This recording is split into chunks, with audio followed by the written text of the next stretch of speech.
Good afternoon, everyone. Welcome to our 10th annual Businesses a Calling Symposium.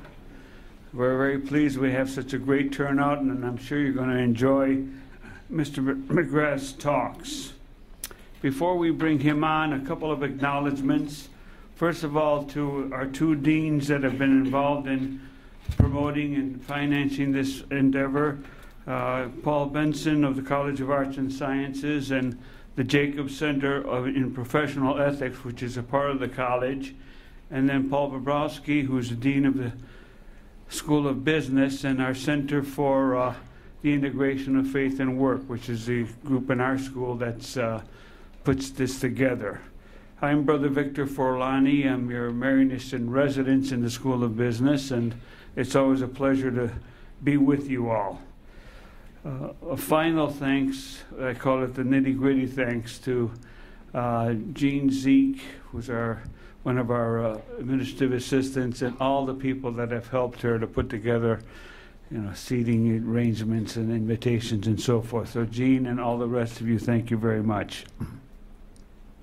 Just a bit of a introduction about the Center for Integration of Faith and Work, so you get a sense of the setting of this symposium. We founded the center about 3 years ago, and that was after, I guess, about 15 years of starting various topics. The purpose of the center is to point out, is to raise the value that a business, yes, must make a product or a service and sell it for more money than it costs to make, okay? Secondly, to do it within the bounds of the law. Thirdly, to do it within the canons of ethics. Those are pretty standard things. What we add when we talk about the center, when we talk about business as a calling, is that being in a business is not just about the bottom line or about making a living, although those are obviously important. It's about serving people. It has to do with taking care of what we call our stakeholders, the people who are our suppliers, our customers, certainly our colleagues at work, the communities where we operate, because we found, and it's pretty well researched now, that companies that take care of their people do well. And there's some pretty good research recently by Bragdon and Sisola and a few others that point that up.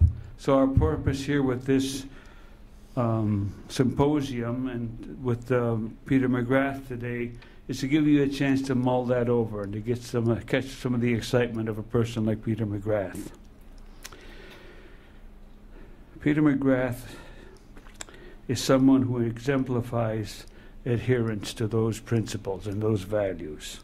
He graduated from UD with a BA in English in 72. He currently chairs the UD Committee on Human Rights and works with the center, what we call the UD McGrath Fellows Program, which is was founded really by Mark and Salako and some of those colleagues of ours. Peter retired from JCPenney in 2010 after a career spanning 37 years. He's held various senior positions with the company and retired as Executive Vice President of Private Brands. The title of this talk is Looking to the Win-Win in Business Life.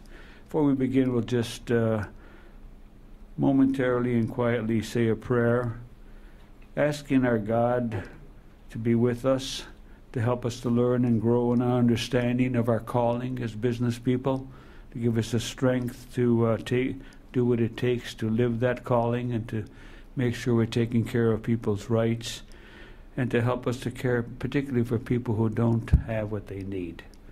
Amen. Peter, it's all yours. It's a great pleasure.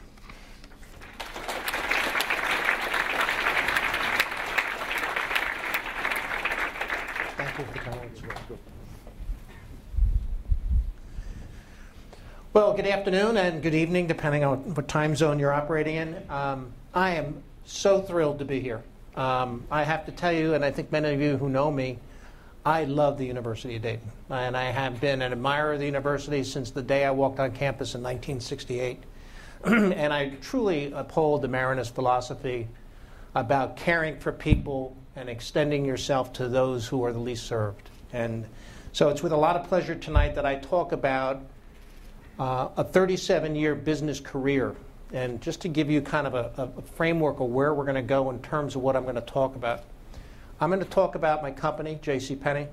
I'm going to talk about the founder, James Cash Penney, and his philosophies. I'll talk about my career, because many of you will endeavor into your career in 1 year or 3 years. And I'm going to talk about the 6 pillars that guided me and are the reasons why I believe that I was successful in the business world. And I wanted to share those with you. And I'll close with a little bit of discussion about poverty and the need for business people to reach out to those who are most needy. Okay, so pretty simply, and many of you haven't really thought about it, but you're going to spend 1/3 of your life at work. So what you do for a living, I sure hope you like. Because it's so simple to make a mistake in your career and get off in the wrong direction and having to recant yourself. You have to love what it is what you do. And tonight I'm going to share with you how I feel and show you the love that I had for being a retailer. JCPenney, the company, was founded in 1902 in Kemmer, Wyoming. Kemmer, Wyoming was a mining town of 2,000 people. And it had one retail store, and then called the Golden Rule, which was the original name of JCPenney before it was converted to our founder's name. But an interesting thing about Kemmer, Wyoming, with population, again, 2,000, it had one dry goods store and 21 saloons. And you think about that was what culture was like.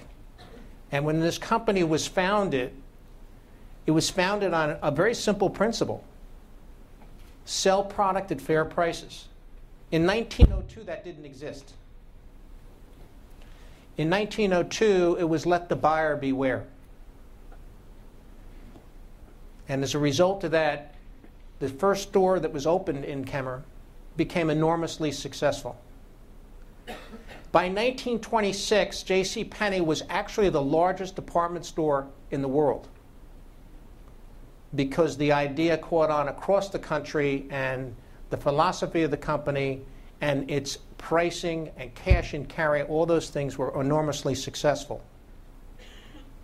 Today, JCPenney is a $12 billion retailer and employs over 120,000 associates. Now, I have to spend a minute and talk about James Cash Penney, because if you really understand James Cash Penney, you would think he was Maronist educated, and he wasn't. He was a Methodist. But the fact of the matter is, his philosophies, which I will share with you a little bit in a minute, are very much the same that we find embedded within the Maronists. I want to read you this quote, and I think it should be on the screen. And this is from James Cash himself. He said, "I would never have amounted to anything if it were not for adversity. I was forced to come up the hard way. I am grateful for all my problems. After each one was overcome, I became stronger and more able to meet those that were still to come. I grew with all my difficulties." And within this man's lifetime, he had enormous difficulties. First off, he had a phenomenal idea, became enormously wealthy, and then he gave all his wealth away. By 1932, he had $40 million at one point in time. By 1932, he was $7 million in debt, because he was constantly giving his money away to charitable organizations. During the Dust Bowl, he supported farmers and bought land for them. He had all sorts of charities. And he was philanthropically very strong and committed to the communities where he served. And as a result of that, ultimately, he had to come back as chairman of JCPenney in 1932, because all his money was gone, and he now had to go back and make more money. And he stayed on as chairman for another 20 years before he retired a second time. But he did that all the time while giving to charities and encouraging a lot of giving within the organization itself. In 1917, we created the Honor, Service, Cooperation, and Confidence commitment from the executives to each other. And what do I mean by honor? We would honor each other's opinion and respect We would honor our word to our customer. We would have confidence in ourselves and our associates that are part of the company. We would provide service to our customers and our community. And we recognize that cooperation is mutual and expected from each and every one of us. That set us up for HCSC. And since then, the company and all the executives of the company wear an HCSC pin. Next is the penny idea. Now, the penny idea was adopted in the early stages of the company, but there's some fundamental things I want to share with you here. And I think it's important that you recognize that these ideas have endured for over 111 years. So they get at something that's at base level that can withstand the test of time. Number one, to serve the public as nearly as we can to its complete satisfaction. We recognized that we were a retailer and we had an obligation to provide satisfaction in the goods and services we provided to our customers. To expect for service that we would render fair remuneration and not all the profit the traffic would bear. I'll give you a great story on this. During the Second World War, nylon was rationed throughout the United States. It only went to the U.S. military for the purpose of manufacturing parachutes in particular. And so stockings were obviously what women wore as a product. And during the entire Second World War, they were not available. After the war was over, J.C. Penney got an exclusive for nylon stockings. Now, we could have charged 10 times the worth of the product to the customer. We elected not to. We sold them at what was a fair price and not what the traffic would bear. That philosophy exists within the company today. Third was to do all in our power to pack the customer's dollar full of value, quality, and satisfaction. The testing of quality for this company is enormous, and they've spent millions of dollars over the years to ensure that what you buy from the company, that you're happy with. And the philosophy we had was we would like you to remember the quality of the product long after you've forgotten the price. Again, to continue to train ourselves and our associates so that the service that we give will be more intelligently performed. We spend an enormous time trying to make sure that we deliver the best service to our customers. We spend an enormous time trying to make sure that our training ultimately enables our customers to have more satisfaction and for us to be able to deliver a better experience to them. And this is the one that's probably the most important to me. To improve constantly the human factor in our business. That's a big deal. Whether it's improving the human factor in the supply chain itself, meaning our factories overseas, or the people that we have working in the stores themselves. Our commitment was always to improve the factor of the human capital. Next is to reward the men and women in the organization through participation in what the business produces. For many years, J.C. Penney was noted as a company where you had very little salary and you got an enormous bonus at the end of the year. This was a philosophy of James Cash Penney. This actually existed all the way into the 50s, where the maximum salary in the company was only $10,000, because James Cash did not want people to live above their means. That was one of the reasons why the J.C. Penney for many years was a cash-only company, because he did not feel that credit was a good thing. And seventh is to test our every policy and method in its act and wise. Does it square with what is right and just? And honestly, I can say that those words came out of my mouth the last year that I was working with the company. We always have maintained a high desire to make sure with what we were doing was right and it was just. And there was no way that we wanted to try to live outside of that, because that philosophy had been with us for many years. So, my career. Well, first off, the slide that should be up there, you'll see one picture and a couple, one of me at a podium, one talking, and then there's a group of people. That's Prime Minister Erdogan from Turkey. I had an opportunity, as I did as an executive, to meet with many of the leaders around the world, including Deputy Politburo level in China. And I've honestly enjoyed having an opportunity to share our company's philosophy and what we were trying to do with our factories and our product and our suppliers around the world. I had an opportunity to travel over 10 million miles in the air And yes, I do have a lot of air miles in the bank. But I think the point that I like to make on that was I made a point of being able to go out and go around the world to better understand it. And I'll share some more of that a little later on under the pillars. But the fact of the matter is, it gave me a much different perspective of the world because I had an opportunity to travel to over 60 countries. And as a result of that, I formulated a lot of things about the human condition and things we as business people can do to create what I call the win-win. And through the course of my career, I had an opportunity, obviously, to be promoted 14 times. Now, I was asked earlier in one of the classes, that seems like a long time for people to be with a company, and it's true. That's my generation. That bond with the white-collar worker was broken in the late 80s when we had massive layoffs, and all of a sudden white-collar workers recognized that they needed to take care of themselves first as opposed to putting company first. And so I'm part of probably a relic era of people who stayed with the company for a long period of time. And I'm not necessarily sure that being with a company that long of a time is necessarily a benefit for either the company or the individual. But in my case, that's what it was. So let's talk about my early years. And those of you who are freshmen and within the business school itself have to recognize that as you start your career, you don't start at a high responsibility level. These are your doer years, and I'll refer to my first 10 years with the company as my doer years. I started as a distributor. I allocated product to stores based upon a financial set of documents and then worked with the stores to replenish it. Then I became an assistant buyer, and then ultimately a buyer. And there's a couple things that I learned in that tenure. I started to learn and craft out my own values for good, bad, or indifferent. And I'll share with you a couple of them.